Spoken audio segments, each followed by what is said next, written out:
Hello, and thank you for joining us for the Black Hills AI webinar, Intellect and Intelligence.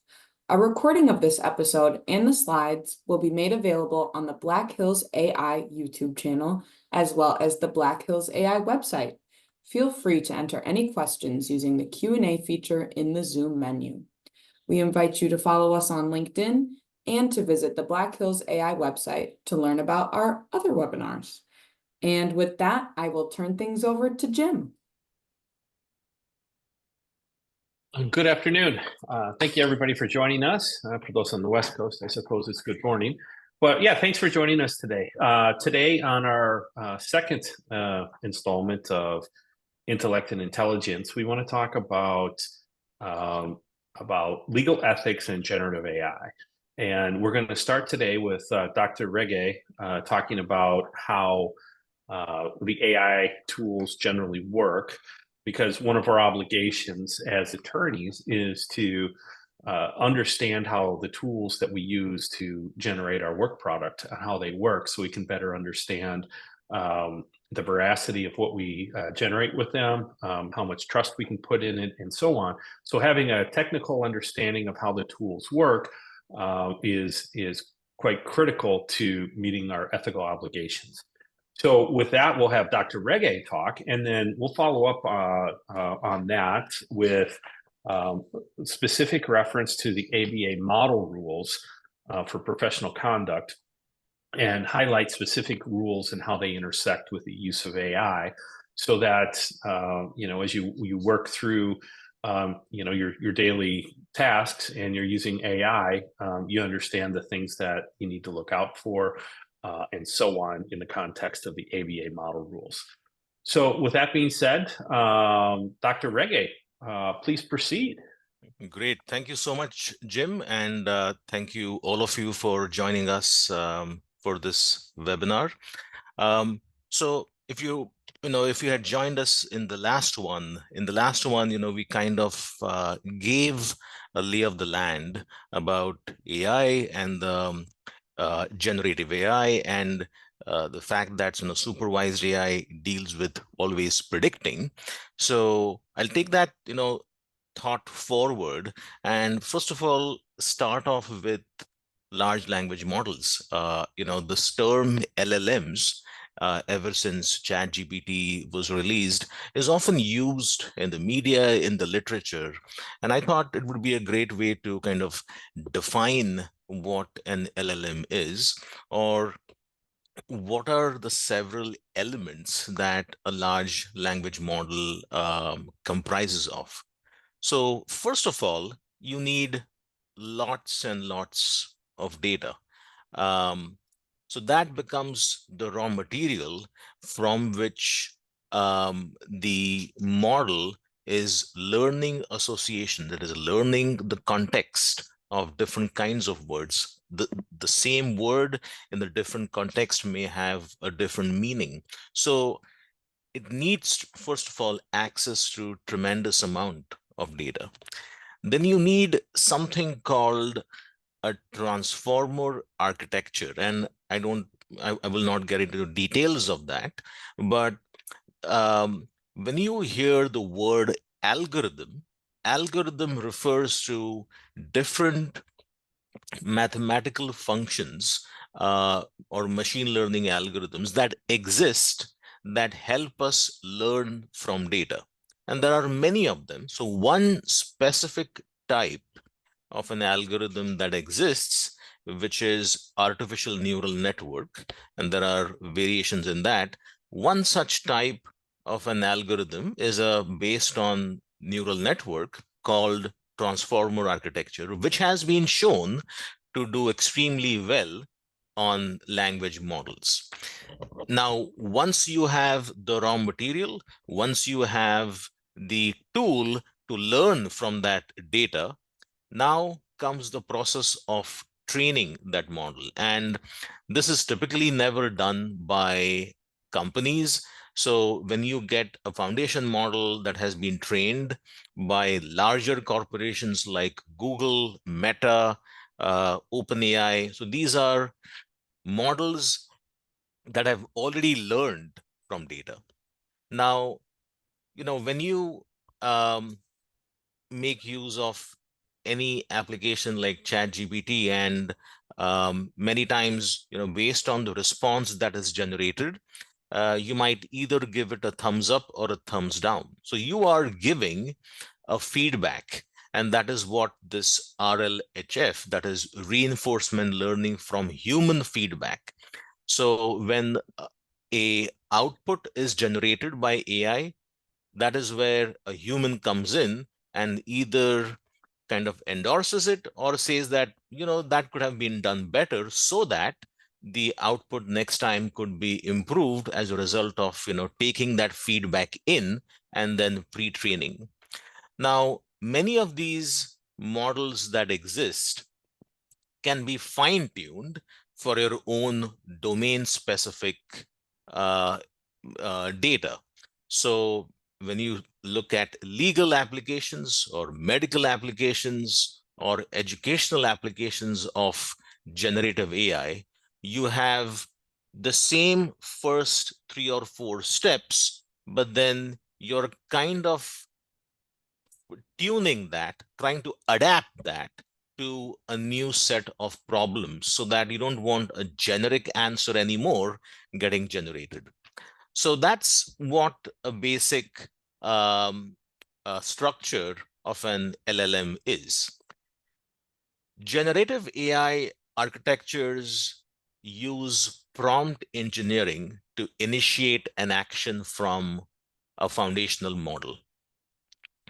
Prompt engineering is the process of designing and refining the prompts or input stimuli for a language model to generate very, very specific types of output.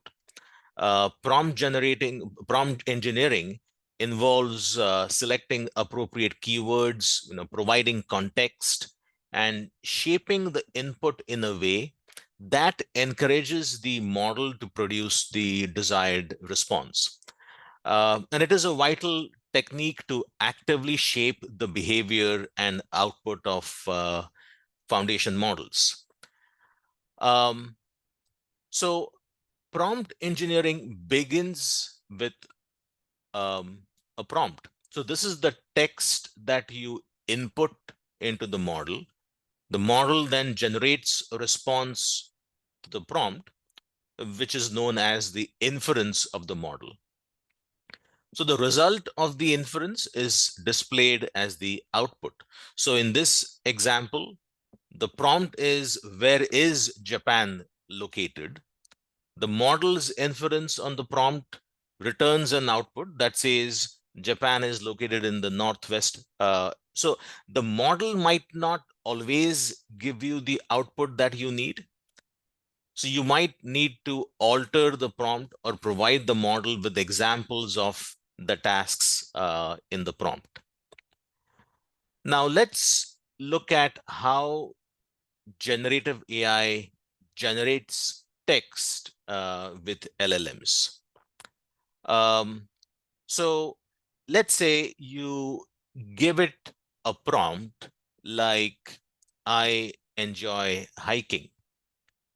And when you give it that prompt, that LLM might generate the remaining part of that sentence, like in the mountains during the fall. All right. Now, if you rerun that same prompt, next time you might get that same sentence completed like through forests in the spring. And if you run it the next time, you might get a third option that is generated. So every time you're, re-executing the same prompt, you're getting a newer and newer output. So you have the prompt that you typed, and this is the AI generated output. So the first option that it gives you is the one that has the highest probability of it kind of completing that sentence. And then when you run it again, it realizes that, okay, probably that was not what you expected. So it gives you the second option, and so on and so forth. right? So each of these are probabilistic outputs. And the one that gets shown to you first is the one that had the highest probability of that sentence completion.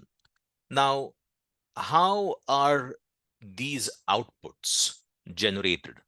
So let's take this first option, which is I enjoy hiking in the mountains during the fall.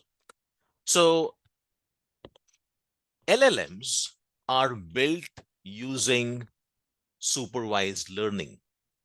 So supervised learning is something that we spoke about in our last webinar. So it's a technology which basically learns a mapping from an input A to a output label B. So it uses supervised learning to repeatedly predict what is the next word. So for example, if an AI system has read on the web somewhere that, so, if let's say the AI system has already read a sentence like, I enjoy hiking in the mountains during the fall, right? So it is a sentence that the AI has already read somewhere online. Then this one sentence will be turned into a lot of data points for it to try to learn to predict the next word. So what happens is, if you now give it this particular prompt, because the AI has already read that sentence that I enjoy hiking in the mountains during the fall. Now, when you give this particular prompt, it will predict the next word. Now that it has predicted the next word, then now it goes back and now takes I enjoy hiking in as the input and predicts the next word. Now it adds the to it and so forth until it predicts the entire remaining part of the sentence. So when you train a very large AI system on lots and lots of data, and for LLMs that means hundreds or billions of words, and in some cases more than 1 trillion words, then you get a large language model like ChatGPT that, given a prompt, is very good at generating some additional words in response to that prompt. Of course, I'm trying to omit a lot of technical details here, but at the heart of an LLM is this technology that's learned from a lot of data to predict what is the next word. And that's how large language models work. They are trained always to predict repeatedly what the next word might be. Now, how are LLMs primarily used in enterprise settings? What are the most prominent use cases when I consult with companies, for example? What is it? What are the most prominent use cases? Well, first one, not surprisingly, is for generating text, for writing. So using an LLM to generate ideas, for brainstorming, to create new content. Second is for summarizing, for reading. So if you have a large body of text and you would like to figure out the sentiment, maybe summarize, reading is the other big use case. And the third use case is for chatbots, and not generic chatbots, but chatbots that are more specific to that particular domain, that particular use case. Maybe it should only answer the questions pertaining to your company's documents or products or services. So today I'll focus primarily on the first two use cases, that is writing and reading. And in our next one, I'll showcase the use case of chatbots. So with writing, the idea is, given a small piece of text or a prompt, uh, an LLM can generate a larger text or maybe give you ideas. But this is where, the prompt comes in handy. So if you give it a very generic prompt, like, generate ideas for marketing strategies, without giving much context about, what is the product and what do you want to do with it, the output that is generated also ends up being very, very generic. Because you gave it a generic prompt, LLM generated a very generic output. On the other hand, if you, let's say, give it a lot more detailed prompt, like what we have here, like generate innovative ideas for digital marketing strategies tailored to the e-commerce industry, now you see that the output generated is a lot more insightful and helpful. So in order for AI to help you, you have to help the AI first by giving it a valued or a much more informative prompt. Only then it will give you a much better generated output. So writing, as I said, depends on a good prompt for it to generate good text for you. Reading, um, the two, I would say, big applications in the industry today, how LLMs are being used for reading, is summarization, and the other is analyzing the body of text. So in terms of summarization, which I'll speak about first, um, there are a number of common applications. Um, for executive briefings, summarize key points from extensive reports, financial documents, or market research for executives and decision makers, allowing them to quickly grasp very, very essential information without going through the entire document. um, Automatically, summarizing customer queries, feedback, and support tickets to help service representatives understand the issue at a glance. You'll hear about, legal document analysis from Jim and Tom, but basically, summarizing legal contracts, case files, legislation, helping attorneys and legal professionals to quickly identify the most relevant information. And of course, as a result, saving time and resources in legal research. Um, Medical record summarization. So, convert lengthy patient records and medical histories into brief summaries. Um, Summarizing news articles and media content for quick consumption, enabling businesses to stay updated with market trends. Meeting minutes. I mean, now you even have a bot that can be added to like a Zoom meeting.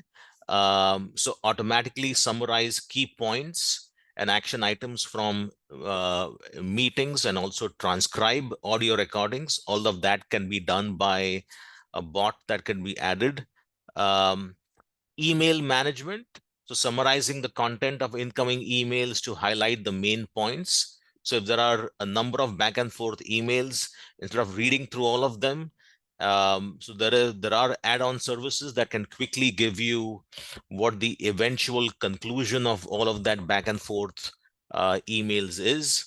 Um, Summarizing property listings, market reports, client requirements to assist real estate agents and buyers, and quickly identifying matches and market trends. So there are a number of services that have come up that cater towards this big use case of summarizing, that falls under the usage of reading. The other is analyzing. So the big, so many companies that are heavy on, let's say, call centers for providing better service to their subscribers are using generative AI. One is for multi-language support. So, they're using uh, generative AI for multi-language assistance, translating inquiries and generating responses in various languages. And also, of course, automatic language detection, quality assurance and compliance. So this basically deals with monitoring and transcribing interactions using generative AI to ensure, legal compliance and identify violations if any. Um, Knowledge base creation and maintenance. So, generating FAQs, guides, instructional content with generative AI based on customer inquiries. So this one is big. Sentiment analysis. There's a lot of interest in using generative AI for proactive sentiment analysis, aiding in issue resolution and measuring customer satisfaction and loyalty. Script generation for agents, which is basically empowering human agents with AI generated scripts or suggested responses for consistent and effective communication. This one is new. So voice cloning for consistency. Um, this is to ensure that you get a consistent branding by cloning specific voices or personas for virtual agents using generative AI. So creating custom voices for different purposes and audiences. And then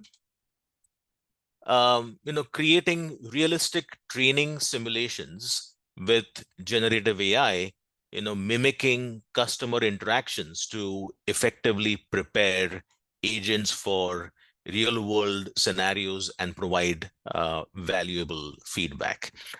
So in terms of analyzing, there has been a lot of interest in analyzing customer interactions. It could be customer emails, for example, or call center interactions.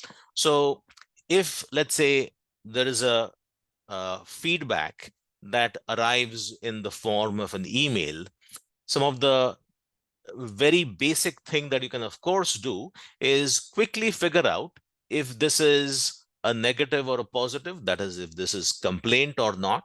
So that is of course very easy to do.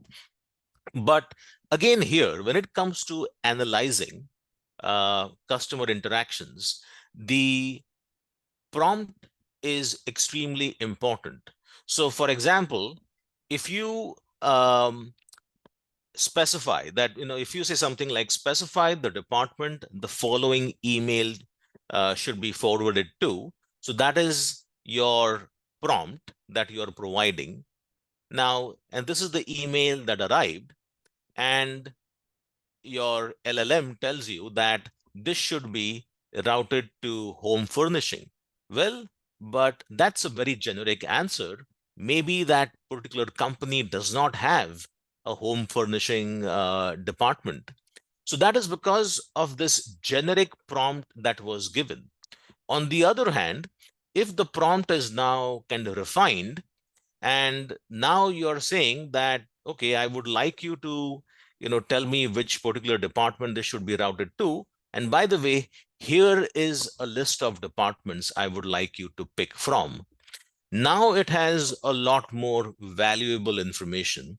And now when you give this same email, it responds with a much better output. So it's not as if prompt is only important for generating text writing application.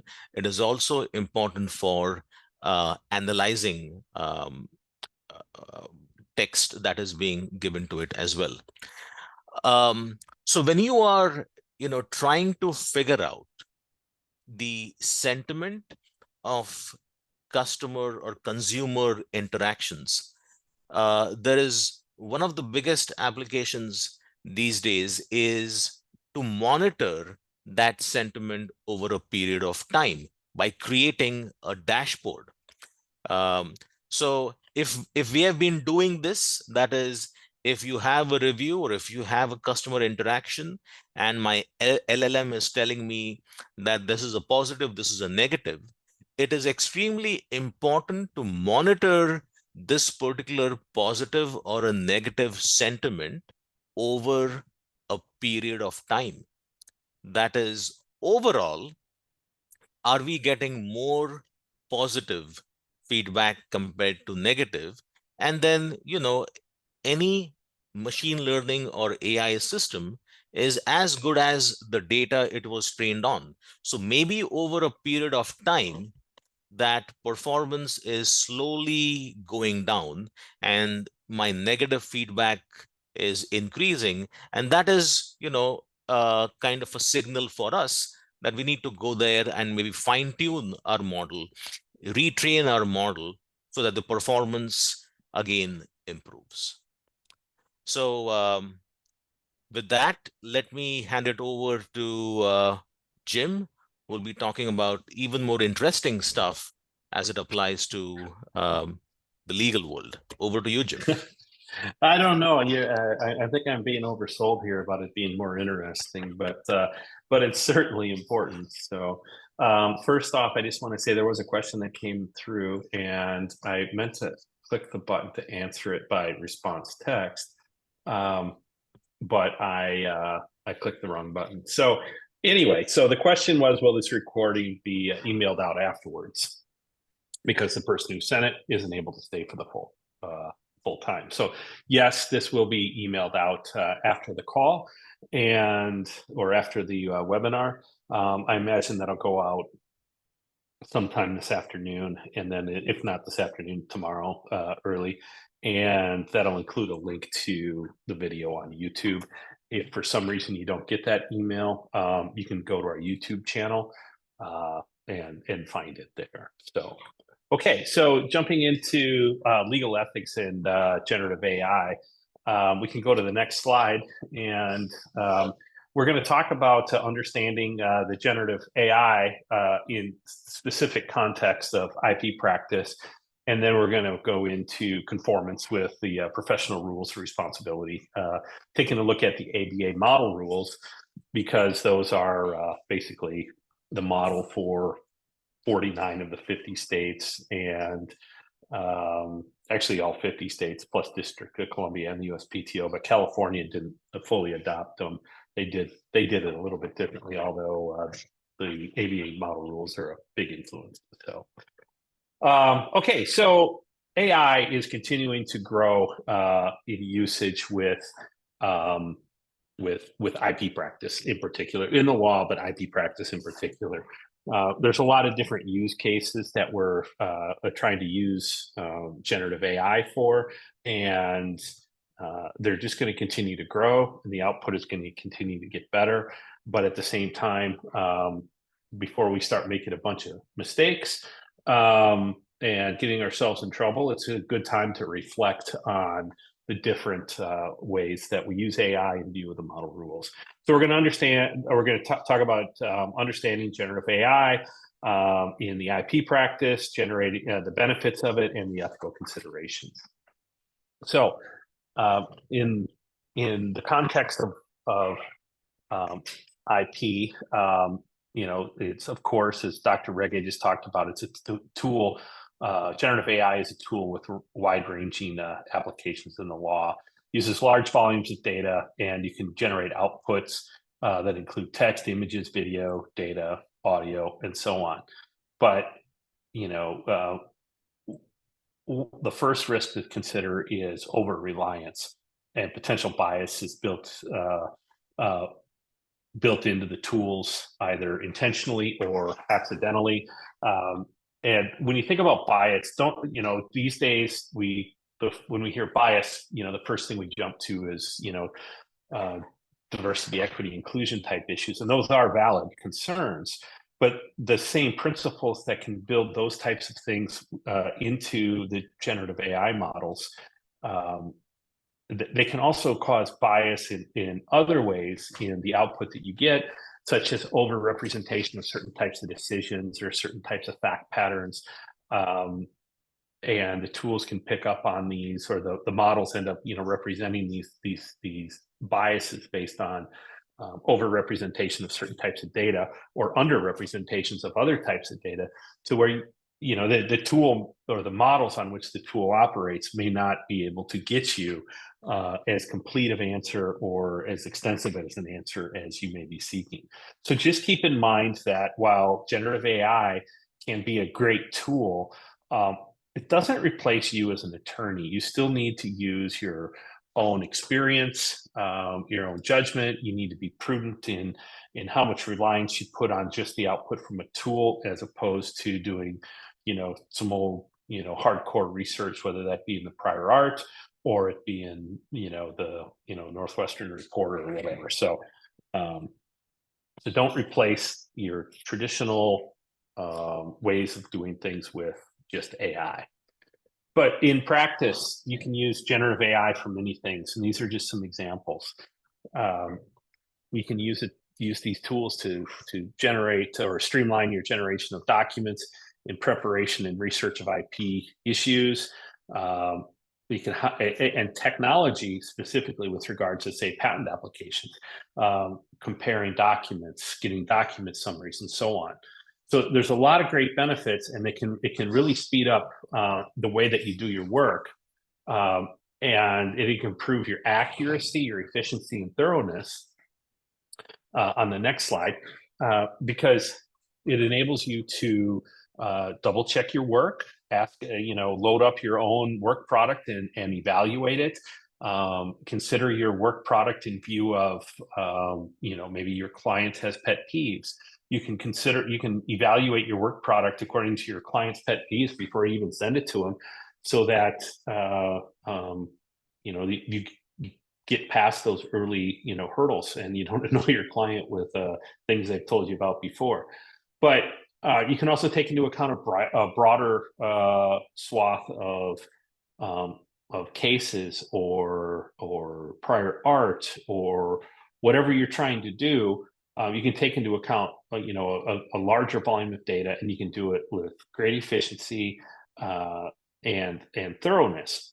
But just as with any new technology, there are certain risks and considerations. But don't put your head in the sand. Work through the issues. Keep an open mind, and remember that just because one client says no generative AI, that doesn't mean that that's the right answer for all of your clients.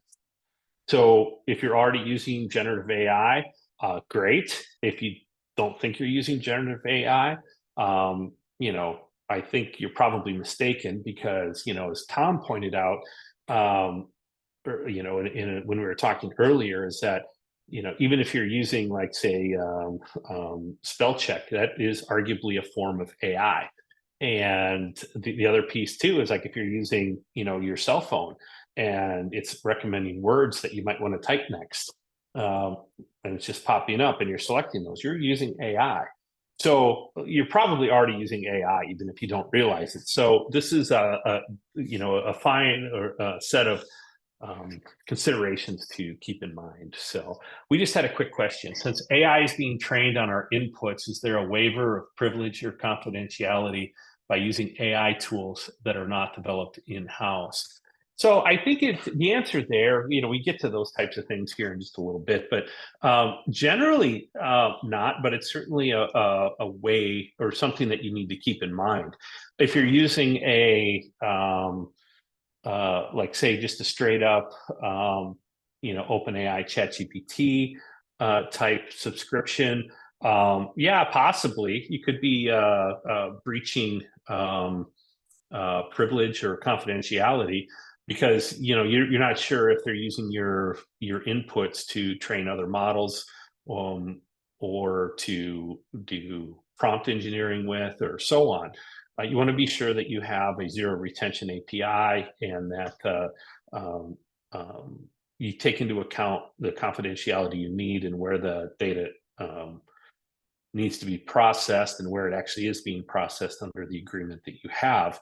because you could even be, backing yourself into some export control issues too, depending on what you're inputting. So, and Jim, I think it's also important to recognize the difference between model training, which is the underlining or the underlying like basic training for the general model that's going to be used either by your company or others, and data that's being just put into a prompt that's going to be a lot more session based or temporal, and ideally you're working with a service that doesn't use your prompts as retraining material, unless it's some specific thing like you're training on a template or something like that.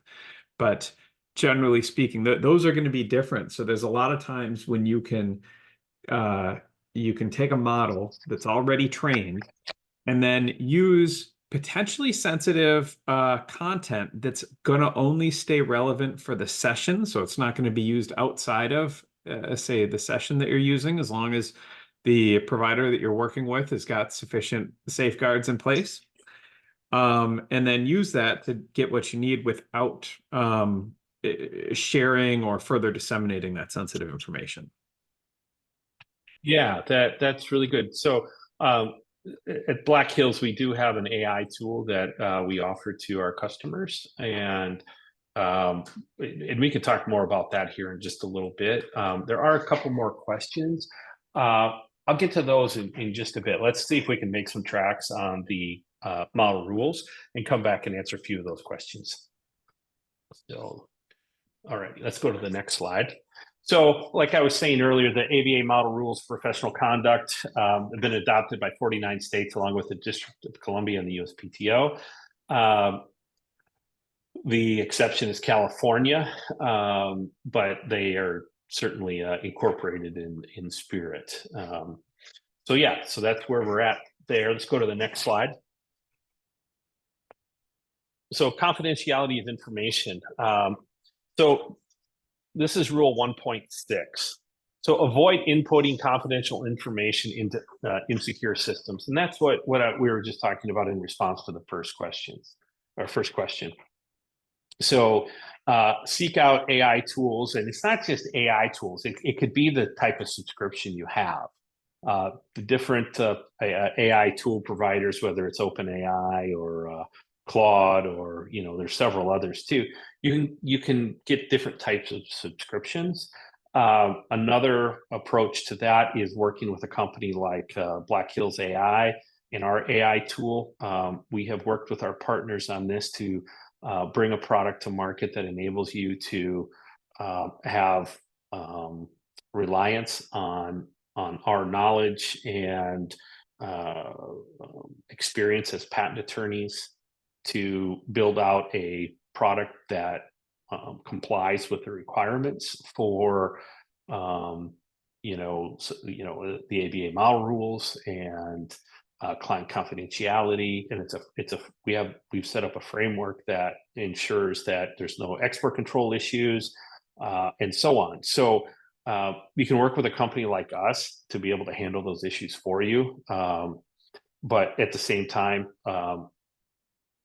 seek out systems with zero retention APIs, segregation of your data from the data of other sessions like Tom was talking about, and certainly segregation between clients. And the way that we've done that in our tool is that in a particular session, the data that you upload, it's not used in other projects.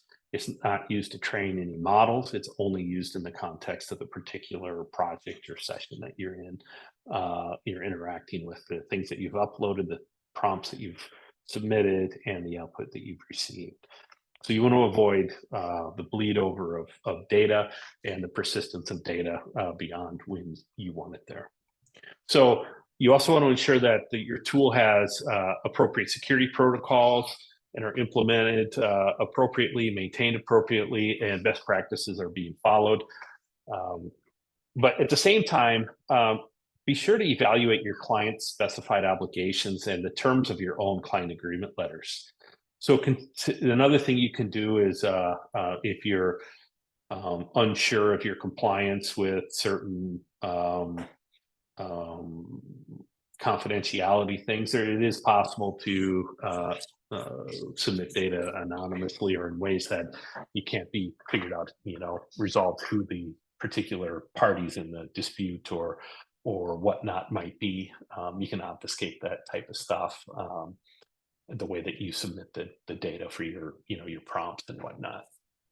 So also consult IT professionals, whether they're on your staff, whether you're contractors, or if you want to inquire with the professionals, the IT professionals that work for companies like us or other suppliers of AI tools and such, to talk about security protocols and so on. Let's see. So if you were on rule model 1. Okay. Competence. So be sure that you understand AI technology and its limitations and the terms of use with the tool that you're using.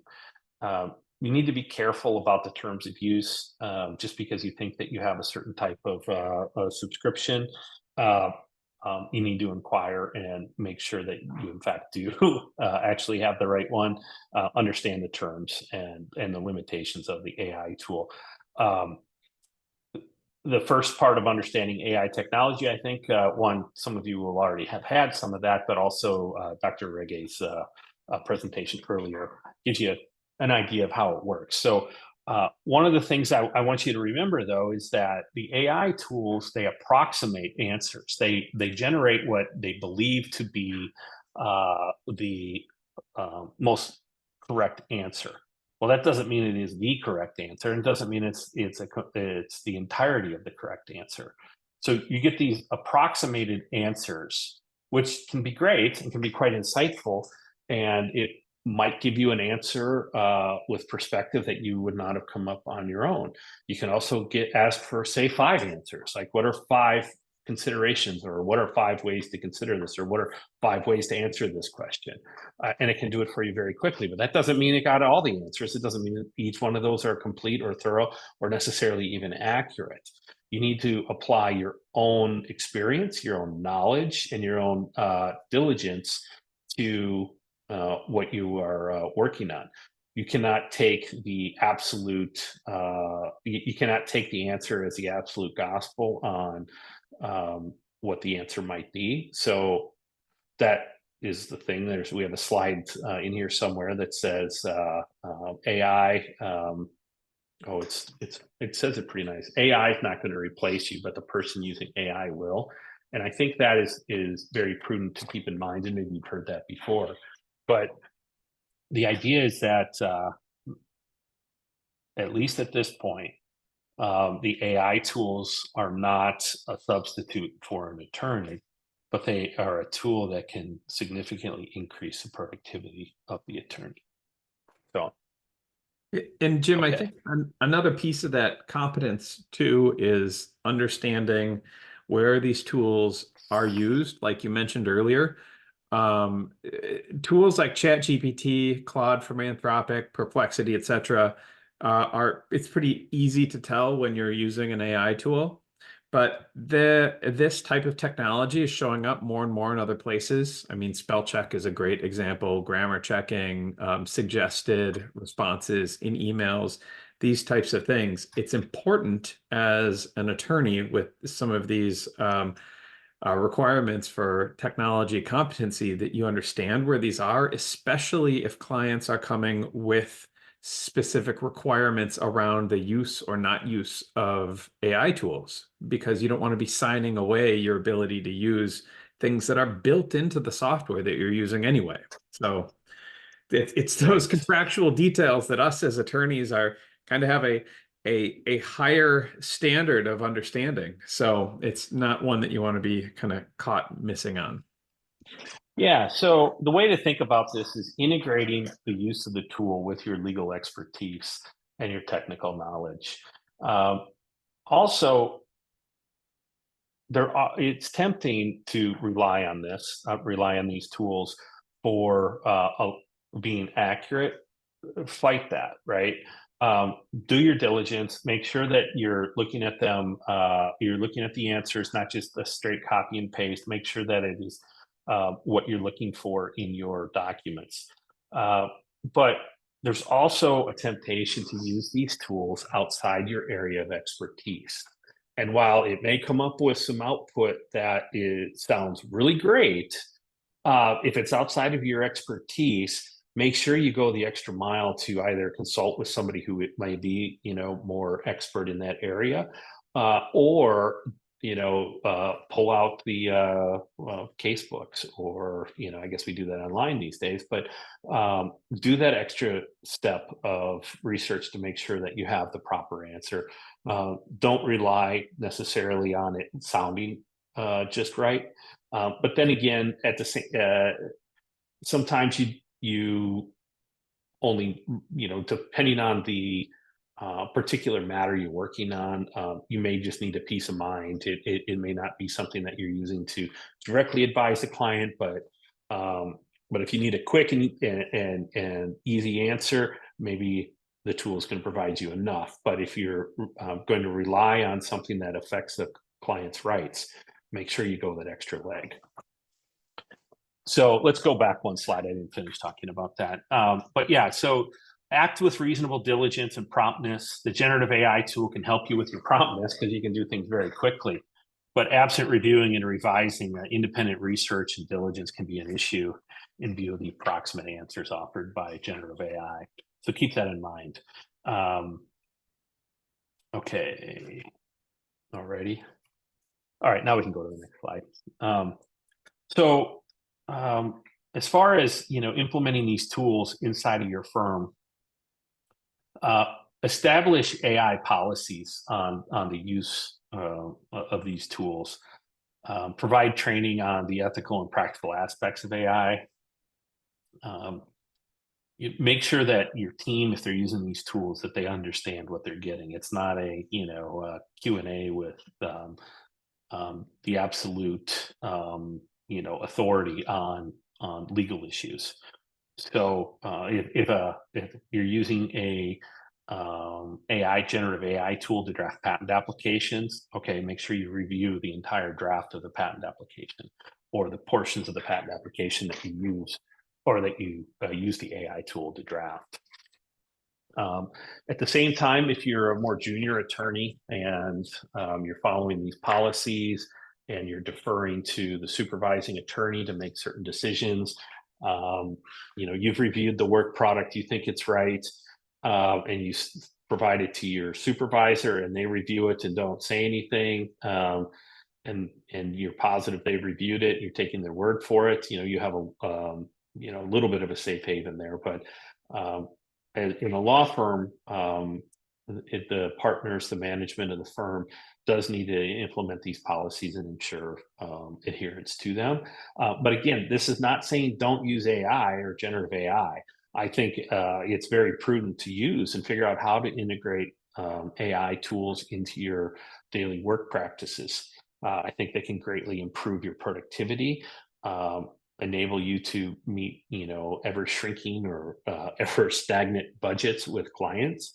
But just make sure you're doing so in a way that, it adheres to these rules, takes into account these ethical considerations, takes into account any client-specific requirements when you use these tools, and monitor those policies, both with inside your own shop, but also with regard to any vendors that you use.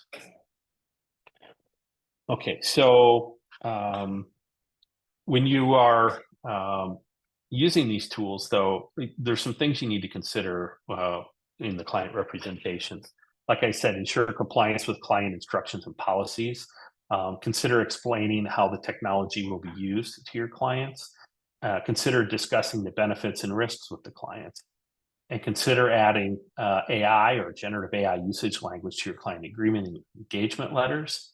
So even if you're currently not using it, it can be prudent to add that language now, because in the near future, you may start using it. One thing to keep in mind with these tools is that they're never going to be any worse than they are now. They're only going to be better, and to say that they're never going to be any worse than they are now is kind of a weird way to look at it, because these tools are pretty good. There's a number of them on the market that are pretty powerful and can really help you out a lot.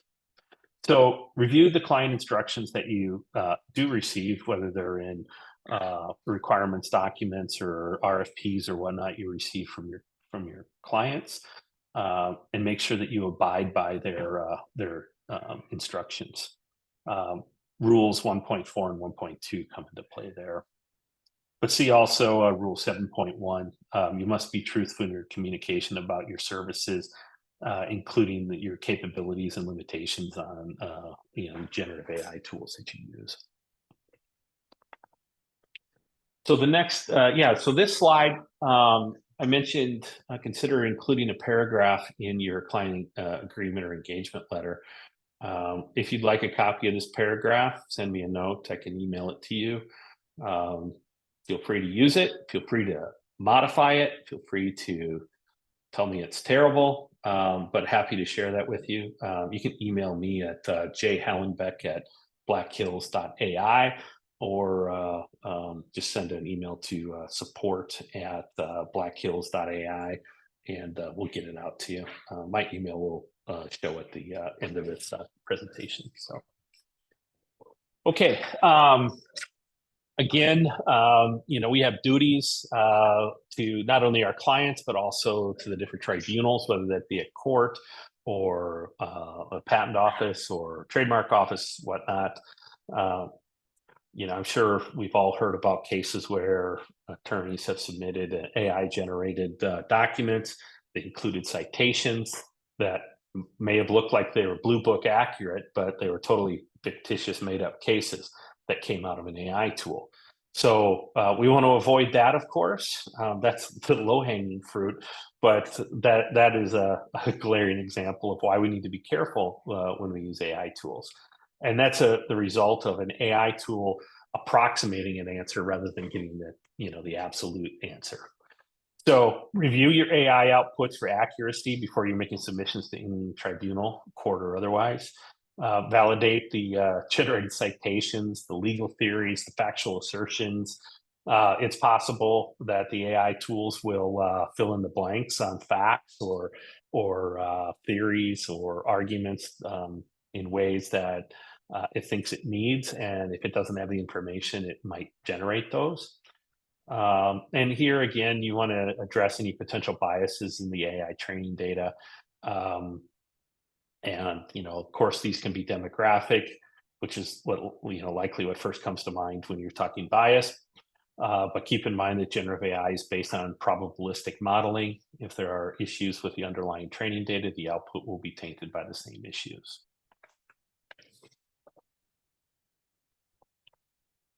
So embrace. My goal here isn't to scare anybody into scare people out of using AI, but just do it prudently. Embrace generative AI with prudence. Continue learning about the technology, how it's growing, and how it's spreading, and how it's improving, and what the implications are. Keep an eye on your policies inside your firm or your company. Adapt to new developments in AI and evolving opinions on this, and guidance from the courts and from the patent office and from the the offices of professional regulation. Prioritize your ethical considerations and the client interests in this, though. Always keep the client first, ethics and clients first, always in everything. But continue learning and so on. So why don't I take a look at the questions now? So how do you set up a zero retention for a Gen AI system? We talked about that one briefly. If you need more information on that, feel free to email me or give me a call, or you could also reach out to any of our salespeople, and we could set up a call and we could talk about that. in your specific instance, you can email our sales at blackhills.ai. And oops, let's see, we answered that one live. How is confidential data that was uploaded to your application protected against access in the time it is being processed?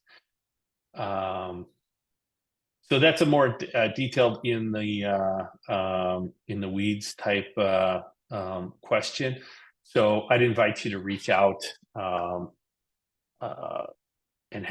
we can have a more detailed discussion on those types of questions. And the quick answer on some of this, especially a question like that, is we use industry standard HTTPS encrypted communication technologies that's used similar in the transfer of any type of sensitive information that you have moving between systems or networks these days. Yeah, data in transit is encrypted. Data at rest is encrypted.